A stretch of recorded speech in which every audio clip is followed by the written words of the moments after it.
এই প্রচণ্ড গরমে তেল ছাড়া এরকম স্বাস্থ্যকর খাবার আপনার পেটও ভর্তি করবে, সেই সঙ্গে শরীরটাকেও কিন্তু সুস্থ রাখবে। আর খাবারটা দেখতে দেখুন কতটা সুন্দর, দেখলেই বুঝতে পারবেন না যে এই খাবারটা কাঁচা সবজি দিয়েই তৈরি। নমস্কার বন্ধুরা, সুপ্রিয়া কিচেন আবারও আপনাদের সবাইকে স্বাগত জানাই আরও একটা রেসিপিতে। এই প্রচণ্ড লু পড়া গরমে উইদাউট অয়েল একটা স্বাস্থ্যকর রেসিপি আপনাদের সাথে শেয়ার করব। তো প্লিজ বন্ধুরা, আপনারা পুরো ভিডিওটা প্রথমের থেকে শেষ পর্যন্ত দেখবেন আর আমার পাশে থাকবেন। আশা করছি আপনাদের অবশ্যই ভালো লাগবে। এই রেসিপিটা বানানোর জন্য এখানে দেখুন আমি একটা কাঁচা পেঁপে নিয়েছি। এই কাঁচা পেঁপে দিয়ে আজকে রেসিপিটা বানাবো। এই কাঁচা পেঁপে কিন্তু ভীষণ উপকারী একটা সবজি।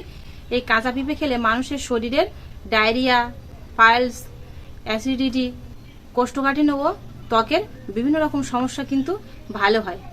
আর এই কাঁচা পেঁপে কিন্তু পেট পরিষ্কারের ক্ষেত্রে খুবই উপকারী সবজি। তো প্রথমে আগে কাঁচা পেঁপেটার ছাল ছাড়িয়ে কেটে পরিষ্কার করে ধুয়ে নেব। পেঁপেটা কেটে নেব। কাঁচা পেঁপে কাঁচাও খাওয়া যায়, আবার রান্না করেও খাওয়া যায়। আবার কাঁচার পেঁপের এই যে আঠাও কিন্তু কাজে লাগে। খাসির মাংস কিংবা দেশি মুরগির মাংস বা হাঁসের মাংস যদি পেঁপের আঠা দেওয়া যায় তাহলে কিন্তু মাংস খুব তাড়াতাড়ি সেদ্ধ হয়ে যায়।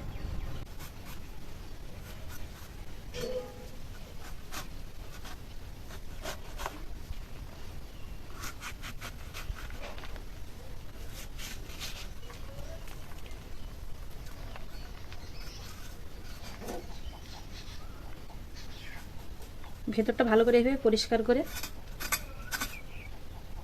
ছাড়িয়ে নিয়ে জলে দিয়ে দেবো। পরিষ্কার জল দিয়ে এবার পেঁপেগুলো 2-3 বার ধুয়ে নেবো, জল পাল্টে পাল্টে। পেঁপেটা জল পাল্টে পাল্টে 2-3 বার ধুয়ে নিয়েছি। এবার দেখুন এখানে একটা গ্রেটার নিয়েছি, গ্রেটার দিয়ে গ্রেট করে নেব। কাঁচা সবুজ পেঁপেতে কিন্তু নানা রকম প্রাকৃতিক এনজাইম থাকে। সবথেকে উল্লেখযোগ্য এনজাইম সাইমোপ্যাপিন ও প্যাপিন। এই এনজাইমগুলো প্রোটিন, চর্বি ও কার্বোহাইড্রেট ভাঙতে সাহায্য করে। আমি গ্রেটার দিয়ে গ্রেট করে নিচ্ছি, তবে আপনারা চাইলে কিন্তু বটি দিয়েও কুচি কুচি করে কেটে নিতে পারেন। কত সুন্দর দেখুন, এরকম সরু সরু সরু সরু করে গ্রেট হয়ে যাচ্ছে। পেঁপেগুলো গ্রেট করে নিয়েছি, তবে পুরো পেঁপেটা নেইনি, হাফ চাকার একটু বেশি পেঁপে নিয়েছি। এবার পেঁপেটা আমি আরেকবার একটু জল দিয়ে ধুয়ে নেব। এখানে একটু সামান্য পরিমাণে জল দিয়ে একটু ধুয়ে নেব। এবার হাত দিয়ে দিয়ে এইভাবে চাপ দিয়ে দিয়ে জল ঝুটিয়ে পেঁপেগুলো আর একটা পাত্রে তুলে নেব। এখানে বাটিতে তুলে নেব।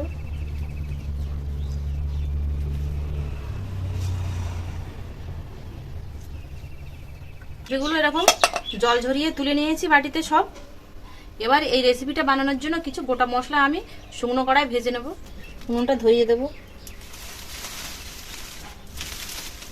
উনুনে একটা কড়া বসিয়ে দিয়েছি। এবার এখানে কিছু গোটা মশলা নিয়েছি। এখানে নিয়েছি মৌরি, গোটা গোলমরিচ, গোটা ধনে আর গোটা জিরে একসাথে ভেজে নেব। আর এখানে নিয়েছি শুকনো লঙ্কা। প্রথমে আগে শুকনো লঙ্কাগুলো দিয়ে দেবো। এই শুকনো লঙ্কাগুলো আমি চিলি ফ্লেক্স বানাবো, সেই জন্য এগুলো একটু ভেজে নেব আগে। এগুলো হালকা ভাজা হয়ে গেলে তারপরে বাকি মশলাগুলো দিয়ে দেবো। কারণ লঙ্কাগুলো একটু ভাজতে দেরি হয়, আর ওই মশলাগুলো দেওয়ার সঙ্গে সঙ্গেই কিন্তু সঙ্গে সঙ্গে ভাজা হয়ে যায়। শুকনো লঙ্কাগুলো কিন্তু দেখুন এরকম ভাজা হয়ে গেছে, প্রায় এই কালো কালো দাগ হয়ে গেছে লঙ্কার গায়ে। এবার এর মধ্যে আমি বাকি মশলাগুলো দিয়ে দেবো।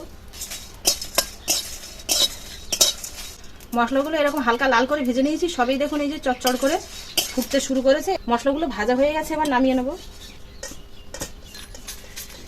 মশলাগুলো ঠান্ডা হয়ে গেলে শুকনো লঙ্কা আলাদা করে গুঁড়ো করে নেব, আর বাকি মশলাগুলো আলাদা করে গুঁড়ো করে নেব। মশলাগুলো আলাদা আলাদা করে আমি গুঁড়ো করে এনেছি। এবার রেসিপিটা বানিয়ে নেব। এবার এই পেঁপে গ্রেটের মধ্যে আমি কিছু মশলা দিয়ে খুব ভালো করে আগে মাখিয়ে নেব। দিয়ে দেবো চিলি ফ্লেক্স, আর দিয়ে দেবো যে ভেজে রাখা মশলা আমি গুঁড়ো করে রেখেছিলাম সেটা দিয়ে দেবো, লবণ। মশলাগুলো দিয়ে ভালো করে মাখিয়ে নেব। রান্না করতে হবে না, কিন্তু আপনারা এইভাবেই কাঁচা খেতে পারবেন। এইভাবে কাঁচা খেলে পেটও ভর্তি থাকবে, আবার শরীরের স্বাস্থ্যের কোনো ক্ষতিই হবে না।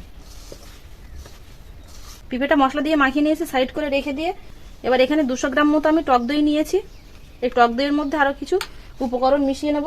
টক দইয়ের মধ্যে দিয়ে দেবো পেঁয়াজ কুচি, দিয়ে দেবো লবণ, দিয়ে দেবো চিনি স্বাদ মতো। সব কিছু দিয়ে একটু ভালো করে এইভাবে মিশিয়ে নেব। এবার এখানে একটা প্লেট নিয়েছি, প্লেটে আমি সাজিয়ে নেব।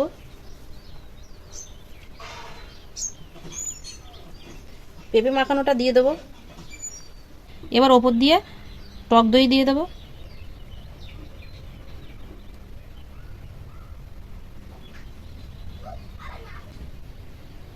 ওপর দিয়ে দেবো চিলি ফ্লেক্স,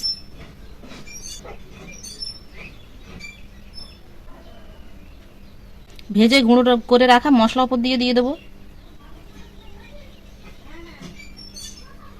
এবার ওপর দিয়ে দেবো ধনে পাতা কুচি,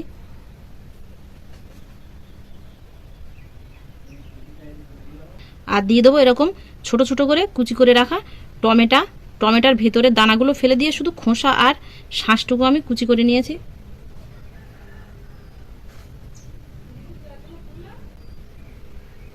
এবার এখানে একটা এই গন্ধরাজ লেবু নিয়েছি, এই গন্ধরাজ লেবুর রসটা দেবো না, লেবুর শুধু এই খোসাটা গ্রেট করে দিয়ে দেবো ওপর দিয়ে। তবে আপনারা চাইলে কিন্তু টক দইয়ের মধ্যেও কিন্তু এই লেবুর খোসা গ্রেট করে দিতে পারেন, তাহলে সুন্দর একটা ফ্লেভার আসবে। আমি আর টক দইয়ের মধ্যে দিলাম না। এই প্রচণ্ড লু পড়া গরমে অয়েলি খাবার না খেয়ে এরকম স্বাস্থ্যকর খাবার একবার খেয়ে দেখবেন। ভাতও খেতে লাগবে না, আপনারা শুধু এই হালকা খাবারটা খেয়ে দিন বা রাত্রি কাটাতে পারবেন, কোনো অসুবিধা হবে না। সাধারণ পেঁপে যা অনেকেই কিন্তু পছন্দ করে না, কিন্তু একবার এইভাবে যদি সাজিয়ে গুছিয়ে তাদের সামনে দেওয়া যায় তাহলে কিন্তু তারা বুঝতেই পারবে না যেটা কি খাচ্ছে। দেখুন দেখতে কতটা সুন্দর লাগছে, খেতেও কিন্তু খুবই টেস্টি হবে। এবার আপনাদের আমি খেয়ে দেখাবো যে কতটা সুস্বাদু হবে এই খাবারটা। গরমও পড়েছে, প্রচন্ড গরম, আর পেপারে নিচে তো